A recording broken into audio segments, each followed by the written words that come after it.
एक बार एक गुरुदेव अपने शिष्यों को शिक्षा दे रहे थे।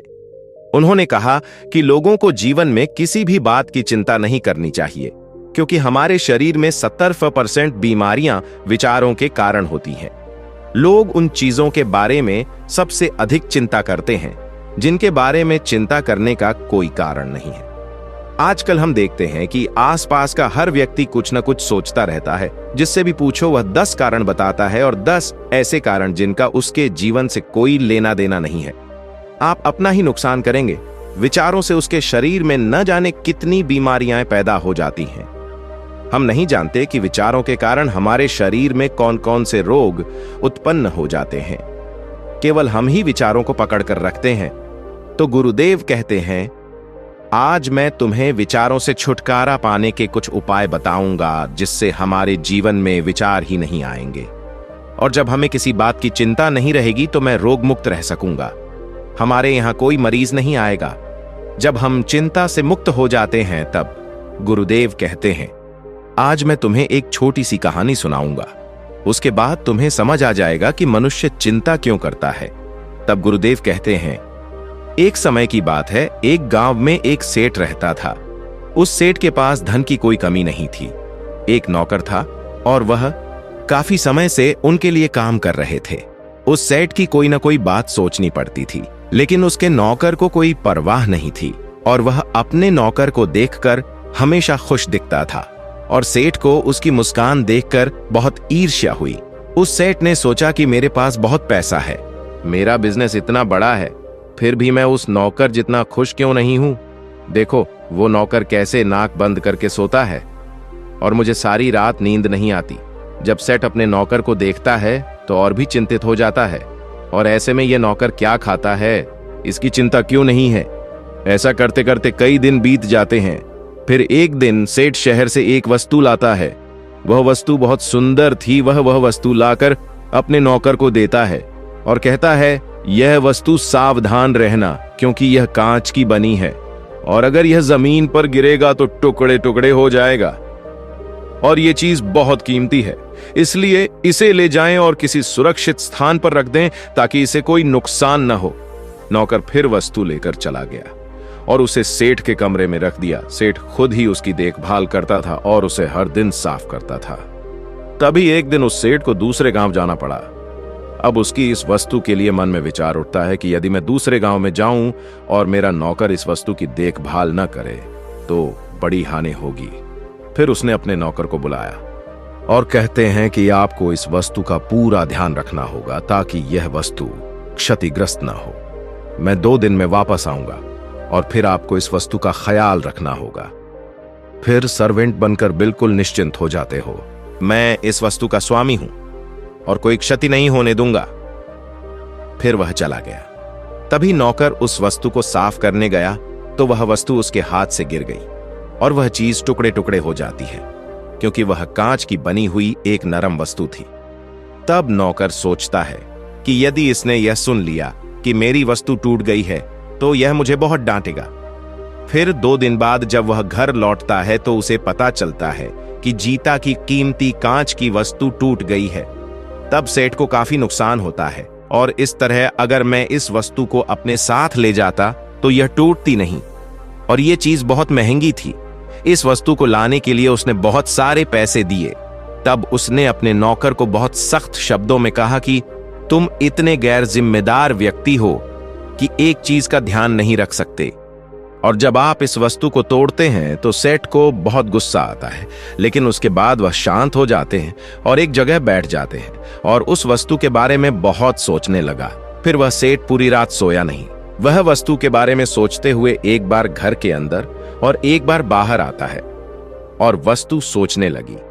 तभी उसकी नजर अपने नौकर पर पड़ी और उसने देखा कि उसका नौकर बिना किसी चिंता के गहरी नींद में सो रहा है। जब सेठ अपने नौकर को इस हालत में देखता है तो उसे और भी गुस्सा आ जाता है। वह सोचता है कि उसने मेरी वस्तु तोड़ दी है और अब वह शांति से सो रहा है, मुझे कोई चिंता नहीं दिखती, सारा विचार मुझे दे दिया गया। फिर वह विचार बढ़ गया क्योंकि अपने नौकर को देखकर उसका नौकर चैन की नींद सो रहा है। फिर उसने सोचा कि उसके नौकर को कोई चिंता क्यों नहीं है। दरअसल मेरा नौकर तो यही करता है कि उसे किसी बात की परवाह नहीं होती। मुझे नहीं लगता आप इतने शांत कैसे हो सकते हैं। अगली सुबह सेठ नौकर के पास जाता है और कहता है कि तुमने बहुत बड़ी गलती की है। मैं तुम्हारे लिए वह वस्तु लाया था जिसे तुमने तोड़ दिया। आप लंबे समय से मेरे लिए काम कर रहे हैं, इसलिए मैं आपके लिए शहर से एक छोटा सा उपहार लाया हूं। मैं इसे आपके जन्मदिन पर आपको देने के लिए लाया था। अब और क्या करें? जब आपने चीज तोड़ दी है तो सेठ का उद्देश्य था। किसी भी तरह से इस नौकर को चिंता होनी चाहिए, इसीलिए ये शब्द अपने नौकर से कहे जाते हैं। अब जब नौकर को पता चला कि वह वस्तु उसके लिए थी तो नौकर सोच में पड़ गया। अब नौकर का और किसी काम में मन नहीं लगता। जब वह पूरे दिन अपना काम खत्म करके रात को बिस्तर पर जाता है तो वह वस्तु उसकी आंखों में तैरती रहती है। तब नौकर ने सोचा कि यदि वह वस्तु मेरे हाथ से न टूटती तो वह उसे मुझे दे देता। और वह वस्तु कितनी सुंदर थी, मेरे कमरे को रोशन रखता था। फिर जब भी सेठ बाहर आता नौकर आज रात सो नहीं सका। जो बात उसके मन में थी वह बात अब नौकर के मन में आ जाती है और नौकर को पूरी रात नींद नहीं आती। यह सब देखकर उस दिन सेठ को बहुत खुशी हुई और फिर सेठ चिंता मुक्त हो गया। जब कोई व्यक्ति लालची हो जाता है या किसी चीज से मोहग्रस्त हो जाता है तो उसके मन में विचार भी आ सकते हैं, जैसे नौकर ने किया। यदि वस्तु न टूटी होती तो वह मुझे दे देती, और उसने इस बारे में सोचा। तब गुरुदेव ने अपने शिष्यों से कहा कि सेवक के मन में न जाने कैसे यह विचार एक बच्चे के मन में आ गया।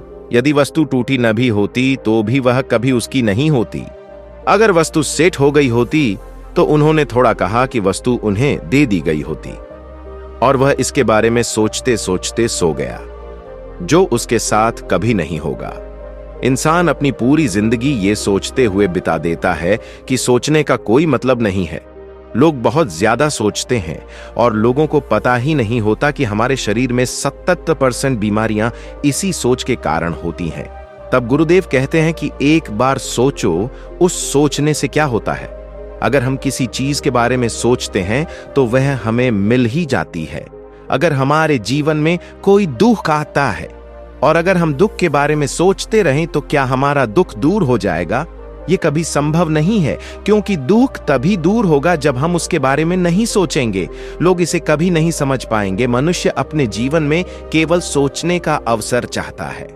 वह जो कुछ भी पाना चाहता है वह उसे विचार देता है। तब गुरुदेव ने अपने शिष्यों से कहा कि चिंता से मुक्त होने का सबसे बड़ा शत्रु यह है कि जो कुछ भी होता है उसे होने दो। आपके जीवन में जो भी स्थिति हो उस स्थिति पर ध्यान देना बंद करें। ये सोचें कि हमारे जीवन में जो परिस्थितियां आई हैं उनकी तैयारी पहले से ही हो चुकी है, क्योंकि सोचने से हमारी स्थिति बदलना संभव नहीं है, क्योंकि विचार से परिस्थितियां बदलती हैं। यदि आप सोच नहीं सकते तो सोचना बंद कर दीजिए। यदि आपके जीवन में दुख आता है तो सोचो कि सुख अवश्य आएगा। इसके बारे में ज्यादा मत सोचो। अगर हम बहुत ज्यादा सोचते हैं तो हम खुद को नुकसान पहुंचाते हैं। आप किसी व्यक्ति को कितना भी अच्छा खाना खिलाएं, अगर उसमें चेतना है तो उसके शरीर को कभी भी भोजन की जरूरत नहीं पड़ेगी। वह खाना शरीर को नुकसान पहुंचाएगा। इसकी चिंता मत करो। किसी भी बात पर ज्यादा सोचने की जरूरत नहीं है। याद रखें कि जो कुछ भी होता है उसे रोकने की आपके पास कोई शक्ति नहीं है, और यह सोचना कि सब कुछ इससे भी बदतर हो सकता था, इसे याद रखें और आप चिंता मुक्त हो जाएंगे।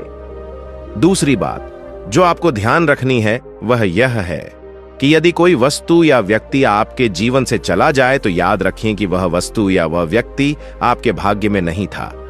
इसके बारे में ज्यादा सोचने की जरूरत नहीं है, क्योंकि बहुत से लोग ऐसे होते हैं जो आत्महत्या कर लेते हैं या किसी व्यक्ति के चले जाने पर नशे की लत की ओर अग्रसर हो जाते हैं। सोचो, क्या यह उसका समाधान नहीं था? आत्महत्या कोई समाधान नहीं है। अगर कोई इंसान हमारी जिंदगी से चला जाता है तो हम भी उसकी जिंदगी से चले जाते हैं, तो अगर उसे इसकी परवाह नहीं होगी तो आपको होगी। इस बात का पूरा ध्यान रखें। यदि आपके जीवन से कोई वस्तु या व्यक्ति गायब है तो आपका जीवन पहले की तरह चलना चाहिए। किसी के बारे में ज्यादा चिंता करके अपना जीवन बर्बाद नहीं करना चाहिए। यह मानव जीवन एक ही बार मिलता है, इसलिए इस खूबसूरत जिंदगी को खोना नहीं चाहिए। दूसरी बात यह है कि कुछ आदतें अपनाकर हम चिंता से मुक्त हो सकते हैं। उदाहरण के लिए सुबह जल्दी उठना, ध्यान करना, व्यायाम करना, ध्यान करना, अच्छा पौष्टिक भोजन करना हमारे मस्तिष्क को ठंडा रखने में मदद करेगा। और जब हमारा दिमाग ठंडा होगा तो हम हर चीज के बारे में कम सोचेंगे। और अगर आपको ऐसा लगता है कि आप किसी चीज के बारे में बहुत ज्यादा सोच रहे हैं तो आप ज्यादा ठंडा खाना न खाएं। दिमाग को ठंडा और ठंडा खाना रखने के लिए फलों के जूस जैसी ठंडी चीजों का ध्यान करें, जिससे हमारा दिमाग ठंडा रहेगा। और चौथी बात है ब्रह्मचर्य, क्योंकि जो व्यक्ति ब्रह्मचर्य का पालन नहीं करता वही व्यक्ति सबसे अधिक चिंतित रहता है। आप अपने परिवेश को देखेंगे, जो व्यक्ति सुखों के नशे में चूर होता है उसे चिंताएं अधिक होती हैं। जिस व्यक्ति के जीवन में चिंताएं अधिक होती हैं उसके लिए हमारे जीवन में ब्रह्मचर्य का बहुत महत्व है। ये ब्रह्मचर्य हमें जीवन में सभी चीजों से लड़ने की शक्ति देता है और ब्रह्मचर्य में हमारा शरीर मजबूत होता है।